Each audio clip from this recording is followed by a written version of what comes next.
Greetings. Welcome to Dr. Neil's Spiritual Awakening to Non-Duality. This is Dr. Connie Zweig, and I'll be interviewing my husband who lives in spiritual awakening. You may have heard about this or read about it, but you may not know someone who lives it day to day.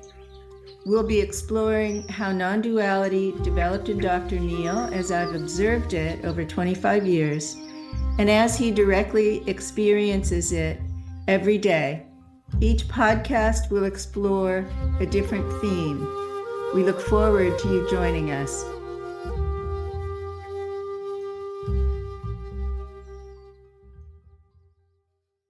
Greetings. Thanks for joining us today. We've had 500 downloads to the podcast, so very excited. And we have a hot topic today to discuss, my favorite topic. Some of you may know me as the shadow expert because of all of my books on the topic of the shadow or the personal unconscious.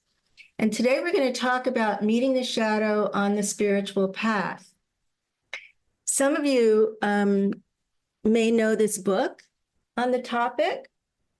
And if this is a passionate, curious subject for you, you can find a deep exploration of the encounter with the shadow, the dark night of the soul, in our spiritual worlds with my book. Today, I'm going to talk to Dr. Neil about extending the psychological understanding of that into the spiritual world, into the subtler levels, and expand our spectrum of understanding to include non-duality around the shadow. So let's start out with some questions. I'm going to pose some basic questions, which I believe some of you have. A lot of my clients had these questions.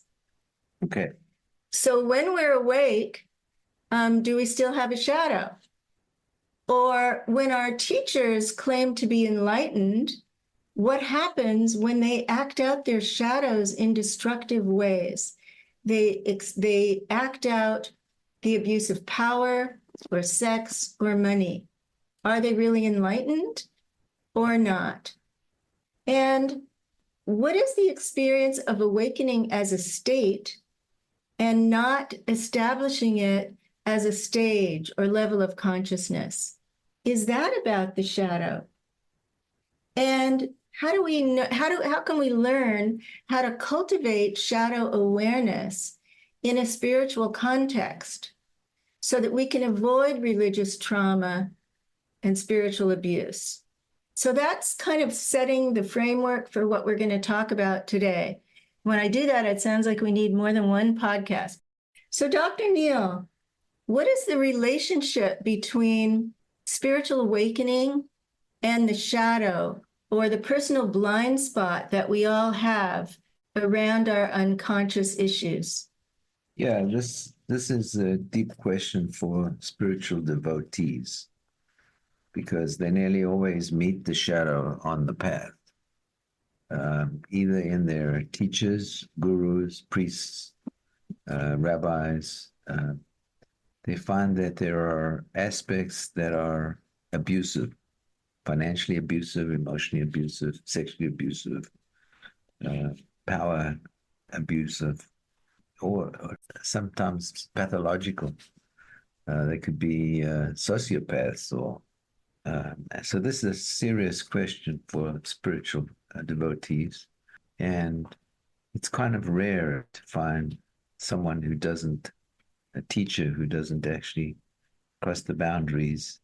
So how can we understand that if we have this sort of myth that awakening means we become perfect and we don't have a shadow anymore, whether us or our teachers? Yeah, that's a myth. Truth about it is one never gets rid of the shadow. There's always more, and there's always shadow material which needs to be dealt with. There are levels of consciousness where shadow is present, and levels of consciousness where shadow is not present. So the ego stages of spiritual development. There's shadow present, and the non-dual stages, there's no shadow present. So everyone lives in both because we're human. And so nobody escapes the work that needs to be done on the shadow, or you will be facing the consequences this lifetime. So when you say the ego stage, why don't we use the model of the chakras? Because I've really explored this in psychological language, but we want to move now to the subtle bodies and the subtle realms to explore shadow. All right. So the understanding of the chakras are that we have 7 major chakras. This is the Hindu model, and 49 minor chakras. The major ones are the important ones because these chakras are symbolic energy centers that reflect different levels of consciousness. They're reflected in the sense that the chakras are the connection between the physical body, the etheric body, and all the other bodies. So, for example, the physical body has 7 major chakras that connect to the etheric body, and the etheric body has 7 major chakras that connect with the astral body and mental body, and so on. So there are all these layers and levels of energetic connection between different bodies that we have. So let's begin by working with 7 chakras. And so let's start with the first. First chakra is at the base of the spine. It's called the Muladhara chakra in the Hindu tradition, and has to do with survival, has to do with pure physicality, has to do with the caveman, cave person aspect of ourselves, which is eat or be eaten. Instinctual. Instinctual, alligator mentality, I call it. So, So how does that connect with shadow? Is there shadow material stored in the subtle body, and in particular in the chakras? Yeah, you could have shadow material from a previous lifetime. You can have shadow material because you're part of humanity, and humanity has huge amounts of shadow material. That is the work of opening up the spiritual path on each level. So on the physical, on the first chakra level, one could be financially greedy and manipulative.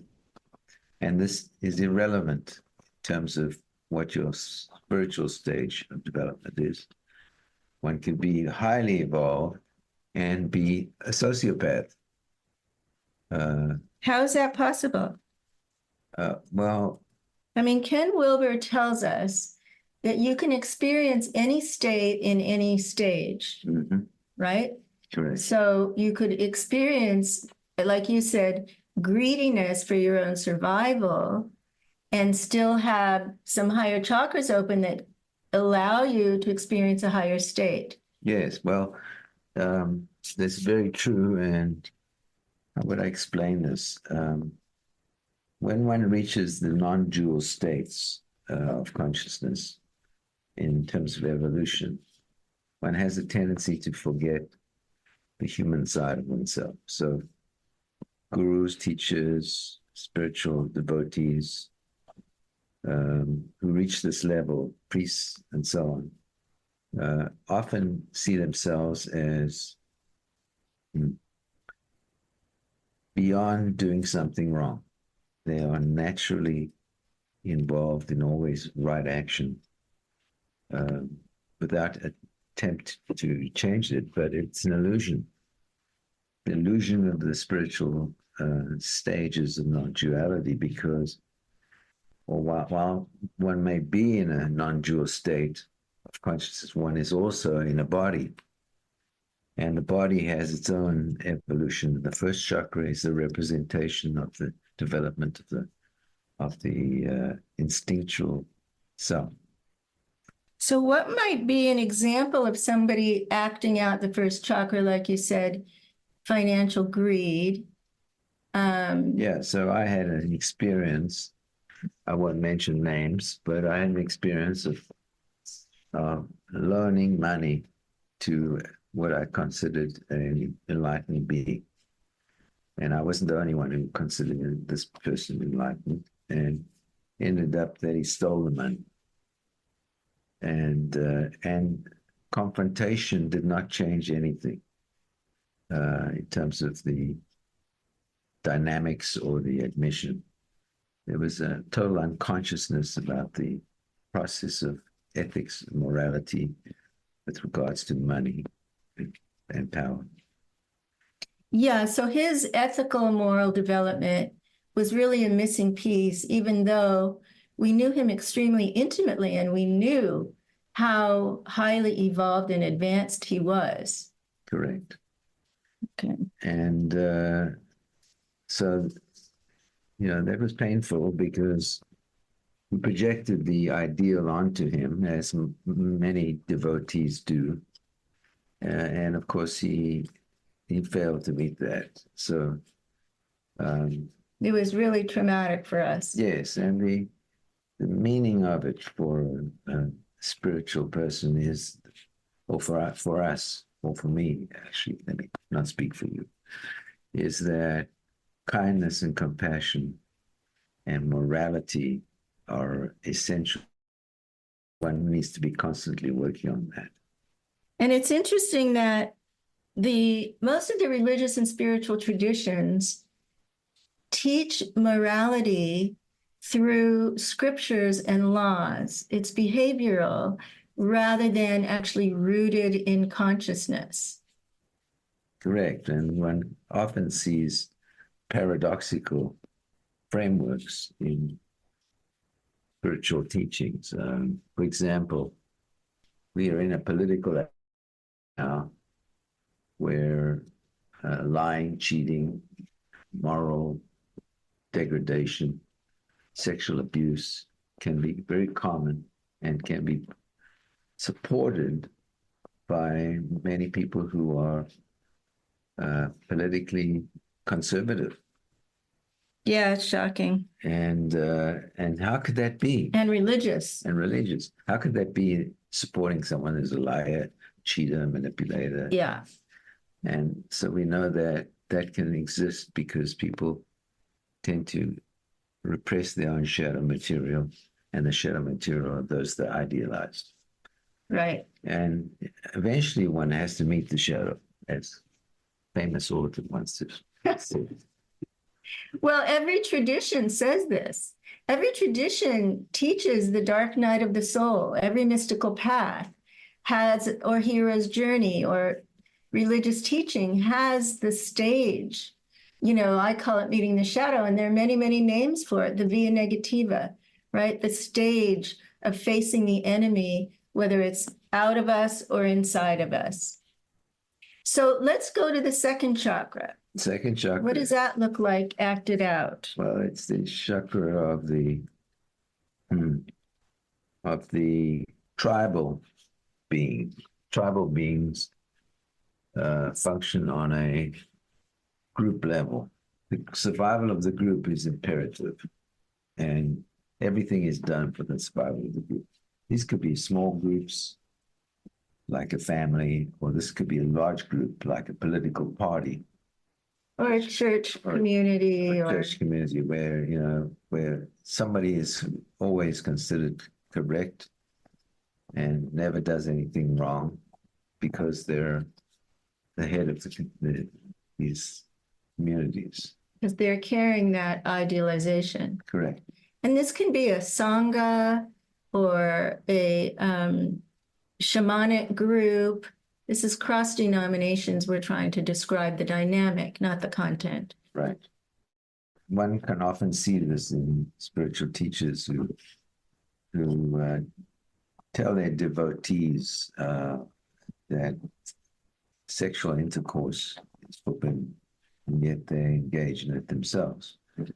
I'm not saying that we shouldn't have spiritual leaders or who are sexual, but there's contradiction, what they say they are and what they are. Yeah, it's claiming celibacy. Yes. So they're hypocritical. Right. So, so how does this sexuality relate to the tribalism in the second chakra? How are those connected? Well, each chakra is a transmitter of information from a body in through the energy centers into the ultimately the physical body or the etheric body. So each chakra has many qualities to it. It's not just one quality, and it's complex. It's not a simple, one-dimensional. So could we say that groupthink, the refusal to doubt or question authority, is part of the shadow issue at this stage, at this level, Yes. second chakra? Yeah, second and partially the third as well. Okay.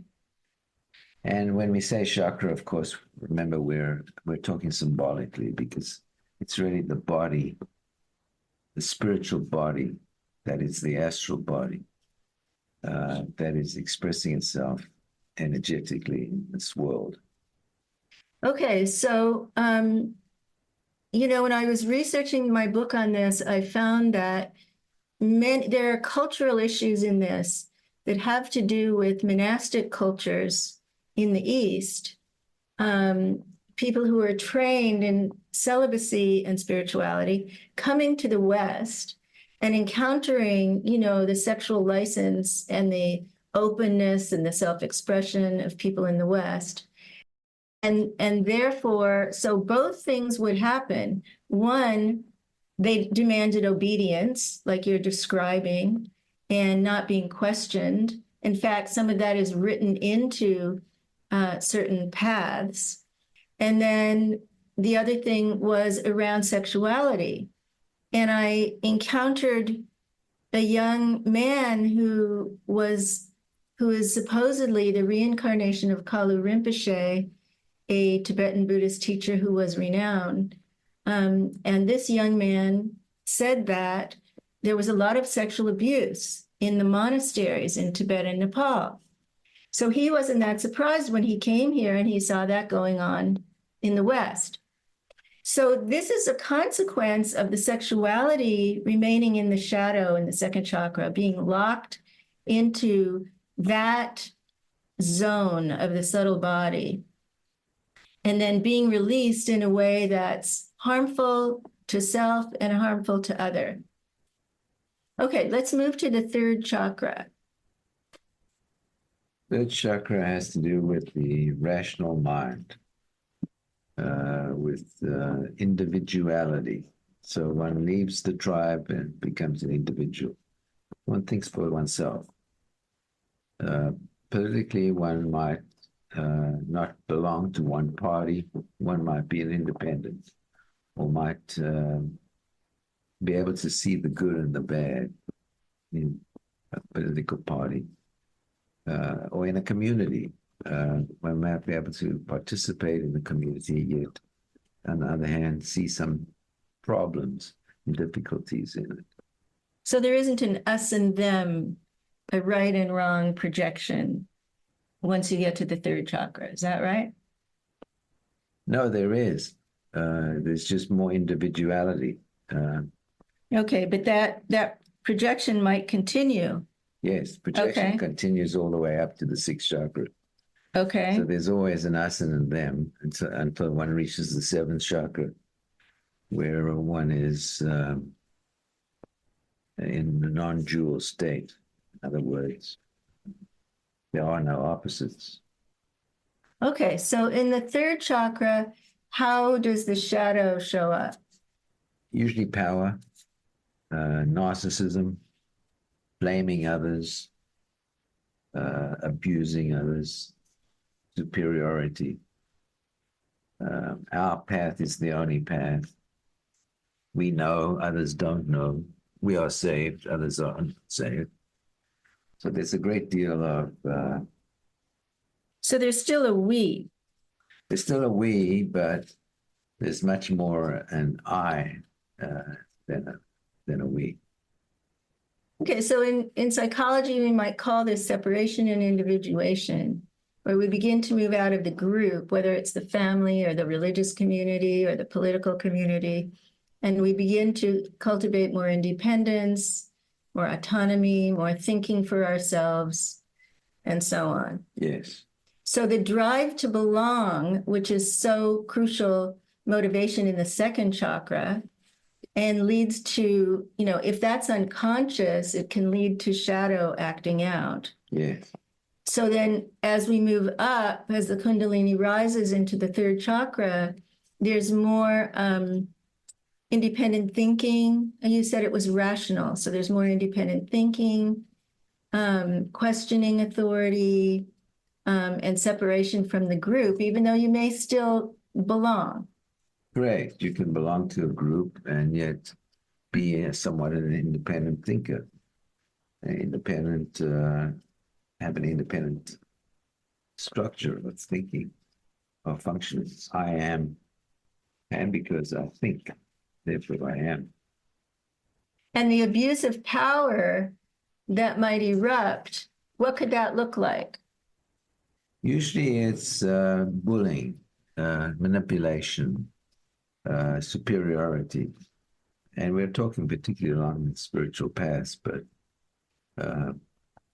yeah, so I've seen, I wrote about the full range of the abuse of power. It can be very covert, hardly noticeable, but people are subtly coerced to look a certain way, to talk a certain way, to believe certain things, right?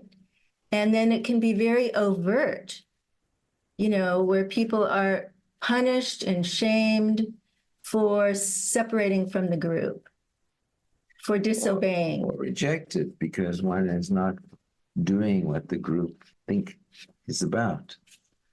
And we see this very often with people who leave the tribe, Mormons who leave the tribe, Hindus who leave the tribe, Christians, Orthodox Jews.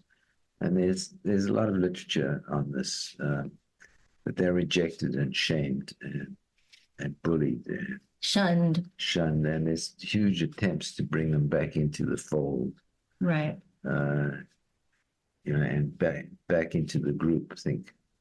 And so we could look at all of these behaviors in the context of shadow, right? Yes. So the leader, the clergy person, or the teacher is abusing power in the sense of controlling, threat of punishment, threat of going to hell. Your family will go to hell. We've seen this with Scientology. We've seen this with cult-like groups that are very that abuse power in order to control people in all kinds of ways. Mm-hmm. You can't eat that or you'll die. You can't think that or you'll go to hell. You can't feel that or you'll never be enlightened, right? So abuse of power. Okay, let's go to the fourth chakra. Fourth chakra is the heart chakra, which has to do with compassion, empathy, relatedness, humanity, and the opposite, the material that's hidden in there, the shadow material, jealousy, inside and outside. Maybe anger. Yeah, I was thinking that. Maybe envy, competition. Also, I would say some subtler feelings like if the heart chakra is about connecting to humanity, you might feel left out, right? You might feel that you don't belong. One is rejected as being a human being. One does not belong to the human tribe. Yeah. Also, I would say people in high stages could act out the shadow material in the heart chakra that was passed down to them from their families and further generations back. So, like, for example, I love you, but if you don't do it my way, I'll withdraw my love, right? So there's a threat of disconnection, using the love abusively. Now that's more individual. So maybe that's not the heart chakra. Is that the heart chakra? Well, in some ways, it is part of the heart chakra. It's using the heart chakra in a negative way. But as one goes and develops, and we're talking about developmental models through the chakras, in other words, one begins to grow. Right now, there are about 10% of people who have reached the heart chakra, so it's kind of rare. Most people are in the second chakra. It means that they're tribal and they believe that their political party and their social connections and their family and religion, that's the only way. And the third chakra is much more diverse. People see others as individuals who have their own path, and one can actually grow in that way. And the fourth chakra is a jump because it has more to do with humanity than a small group.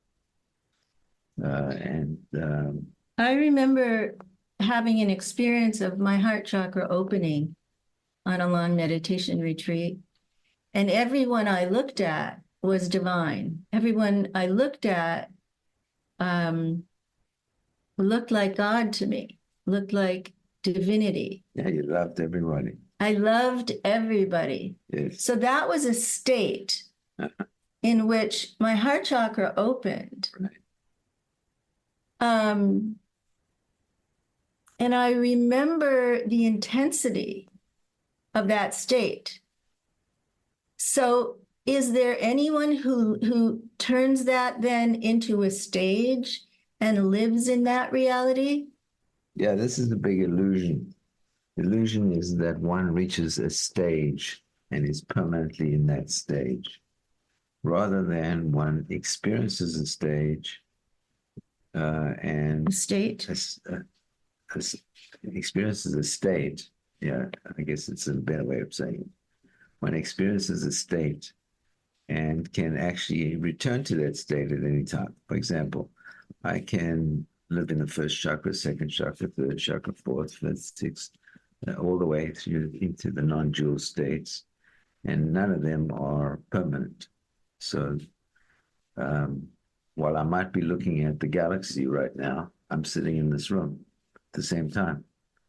While I might be considering a moral issue, third chakra, second chakra issue, I am also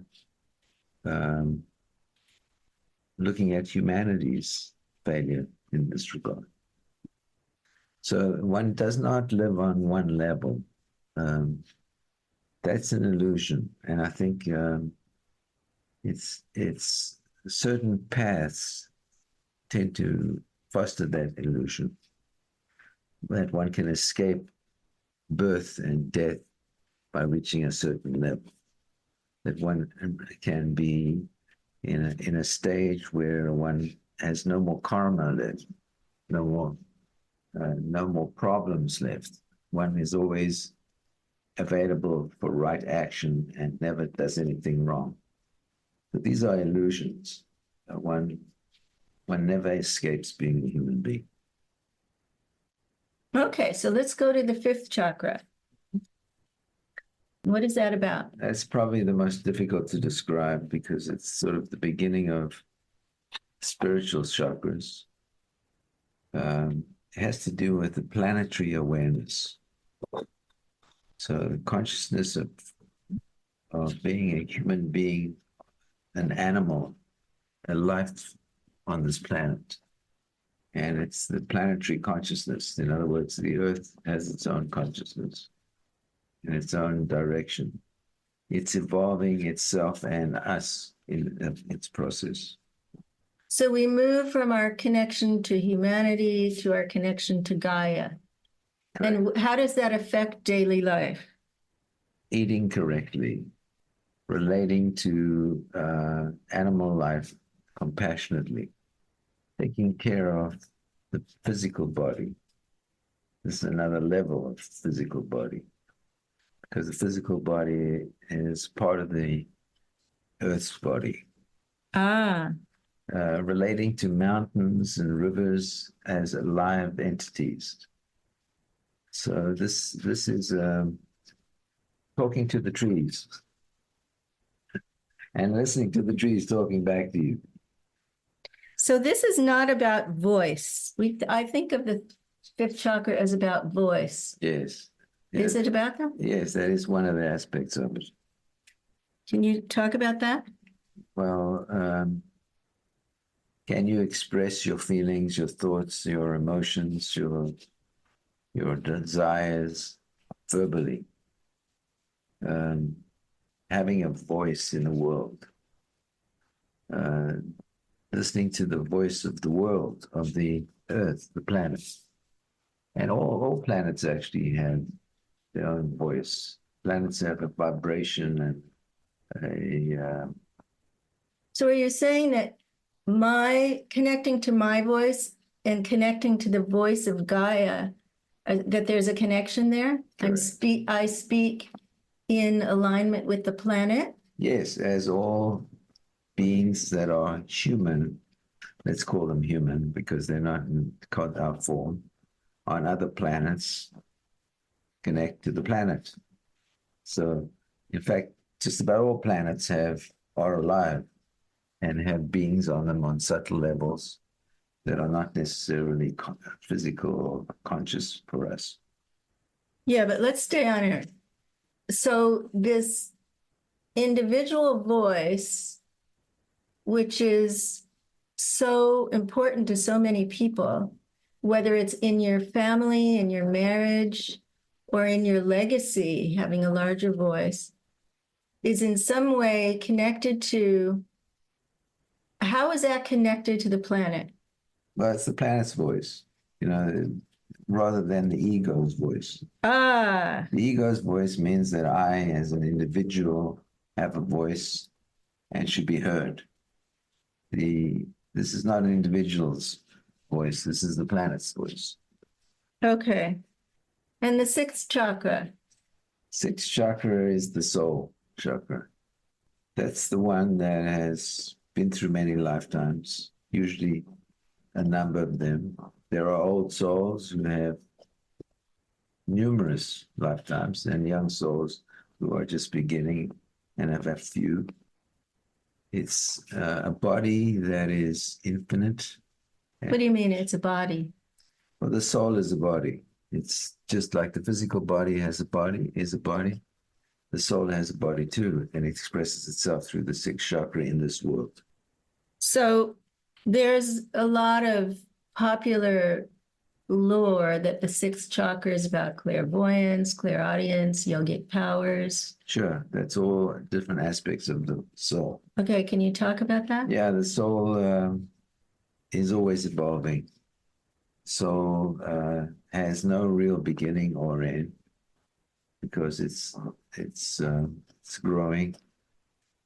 It sees one who's opened up the sixth chakra and opened up the soul connection with it is psychically aware, can hear things that are on subtle levels, and yet can communicate with other beings on subtle levels.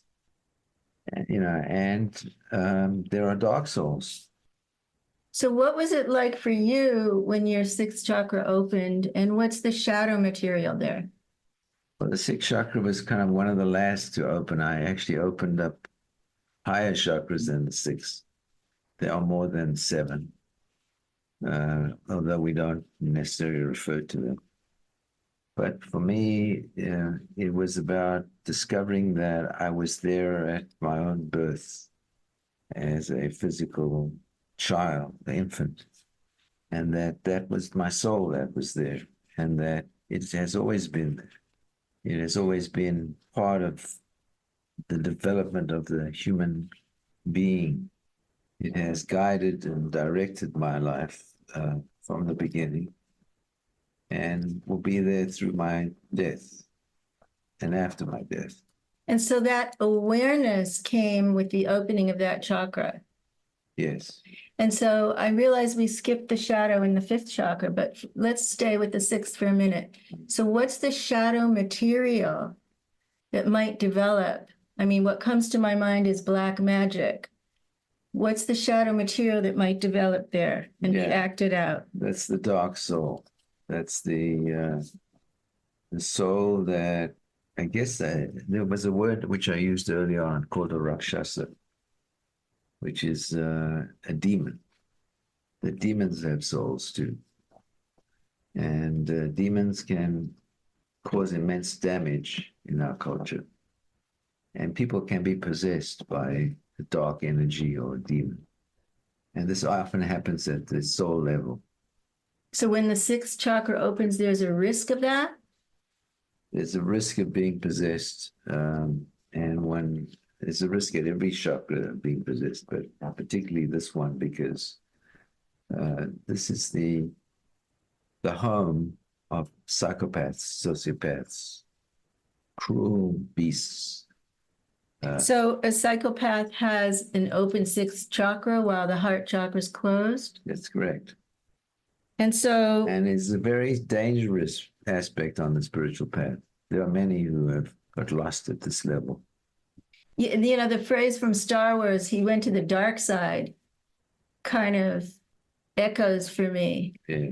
So the splitting of the dark and light here in the sixth chakra. It's clear as daylight. In other words, the capacity to split the light and dark side is really expressed through the sixth chakra. And the sixth chakra has different levels. It's not just one level. Do you want to talk about those? Well, there are 5 of them, and they're just an evolution through different subtle structures. Not worth talking about at this point. I mean, there's a popular conception that witnessing or self-observation happens at this chakra, but I think that maybe it's only at one level that happens. That level of makara that's in the sixth chakra. Yeah, it's the higher level. Where we begin to witness. Right. Yeah, whereas the first level of the sixth chakra is about light and dark, right and wrong. It's where things are unclear because the opposites are there at the same time. Okay, so let's pause for a moment and come back to the fifth chakra and look at the shadow material there. Mm-hmm. So how might the shadow be acted out by somebody who's rooted here? I think you expressed it as a voice that is stuck, that the Earth's voice is not expressed. People are denying that we have global warming. They are playing with the dark side of the pollution and the aggressive misuse of the Earth. And this is done with the consciousness of the Earth as well. You know, it occurs to me that denial is probably a shadow at every level. You know, denial of survival needs, denial of power needs, community needs, denial of love and compassion, right? So here we're talking about denial of the planetary needs, requirements, consciousness, even for survival. Mm-hmm. It's being, and I don't think that there's a lot of denial of the climate crisis anymore, but there is certainly personal and corporate greed that behaves as if they're in denial, putting money and personal advancement over the planet. Mm-hmm. Okay. Yeah, and if you think about it, it's against survival of human beings. It's against our own survival. It's a dark, destructive force. Okay, so let's go to the seventh. Right. Well, the seventh is the first non-dual state. It's a state of, for me, it was awareness that I am everywhere, that there's no place that I don't exist in the physical, emotional, in all the different universes, in the different chakras. There's no place that I am not present. Although some places I'm more aware than others, but the seventh chakra is the beginning of a place where there is no observer and observed. one is everywhere, and one knows things. One is part of knowing. One is beginning of loving everything, being a source of love and an expression of love and a receiver of love. So it's this sort of seventh chakra is the beginning of the divine aspect of the journey. The first seven chakras that we've spoken about, the first up to the sixth chakra, is human development. Below the first chakra is mineral, plant, animal development. And that expresses itself through chakras on those levels.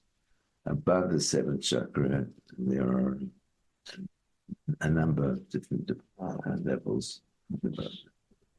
But one can be on a seventh or eighth or ninth chakra level and still be abusive on a lower level because one has not spent time developing it. So can you describe that? What are the shadows in those higher stages? There's no shadow in seventh and higher stages because they're non-dual. Non-dual meaning not two. So there's no opposite. It's just one energetic force. Well, then how can they still be abusive?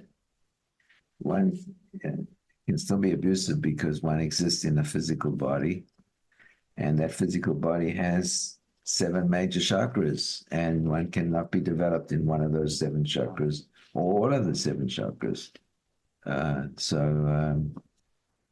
Spiritual development needs to include development of all chakras, all of those bodies. And a failure to do that is what we're seeing, which is an epidemic abusiveness of priests and gurus and spiritual teachers. So this kind of reminds me of the podcast we did about living in non-dual and dual states at the same time. Yes. So someone can have the seventh, eighth, ninth chakras open and experience those states, but they can still have shadow material in the first 3 or 4, 5 chakras. Yes. And so they can get caught, they can get triggered and act out, even though simultaneously they have a non-dual awareness. Correct. In other words, the dual awareness that begins in the first chakra, and continues all the way to the sixth chakra, is a source of darkness and can be acted out. Above the seventh chakra, or the seventh chakra and above, there's non-duality in awareness, and there's no splitting. But often, people who have reached the non-dual awareness believe that they are immune from poor or bad action, bad behavior. And that immunity and that lack of awareness that is a serious problem in the spiritual development. Yeah, so we had another teacher who lived his life in India as a sannyasi, and we knew he was very advanced. He was definitely in non-dual states. Mm-hmm. And at the same time, he hadn't developed relational skills. He was sexist. He was contemptuous toward me. And so it was very confusing to me because I knew from his descriptions and from his main student that he was very evolved. And I noticed more and more that he was treating you differently than he was treating me. And so in our framework today, what we're saying is that he had missed some steps in his own relational development, emotional development, maybe ethical development, heart chakra. And that was appalling to me. But now, in retrospect, I feel compassion because, it wasn't that traumatic for me. So I can get there. I can get to, okay, he missed these steps. The framework for a monk in India doesn't include learning how to relate to women as equals. And so this feels important for people who have teachers who come from monastic traditions, East or West, and to recognize that there's certain training that's missing, certain education, certain Kundalini openings that may be missing. Mm-hmm. And then what happens is we start to doubt that they're really awake. Well, if he does this, then how could he really be awake? Or if she does that, then how could she really be right? And so we're trying to help you, our listeners, hold the complexity of this topic in a sophisticated way that includes psychology and the unconscious, as well as spiritual development. Mm-hmm. Yeah, the unconscious is very important. I'm aware of somebody who claimed to be in a spiritual state, non-dual state, on a permanent basis, and yet was in denial about his own darkness. And this person actually was in 7 years of psychotherapy. So one can be in psychotherapy and not develop the first, second, third, fourth, fifth, sixth chakras. But the unconscious material needs to be worked through, not just the conscious material. So let's return now, Neil, to the present moment. So as we close. Yes. And, you know, we've gotten feedback from listeners that they enjoy coming back to the present moment at the end of our conversation. So let's check in with you. So there is a deep sweetness in the mouth, in the heart, in pure love for all beings. And it's the nature of divinity, the nature of this cosmos, to actually be sweet, blissful, loving. And that's the gift one can tune into and express. Can you give us anything more specific?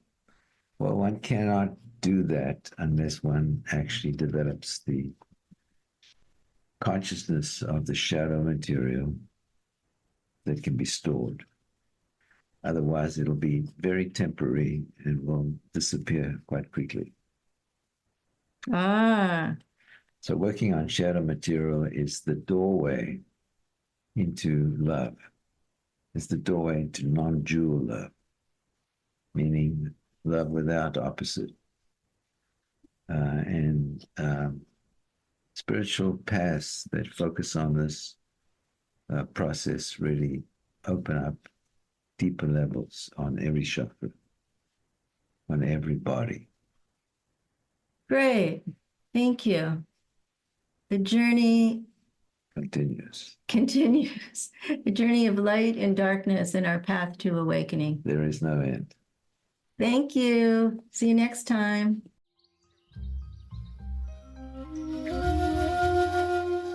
Thanks for tuning in today. If you found our discussion insightful, there's a good chance your friends will too. And we'd love it if you could take a moment to share this episode with a friend who you believe would appreciate it. Help us spread the word and reach more people.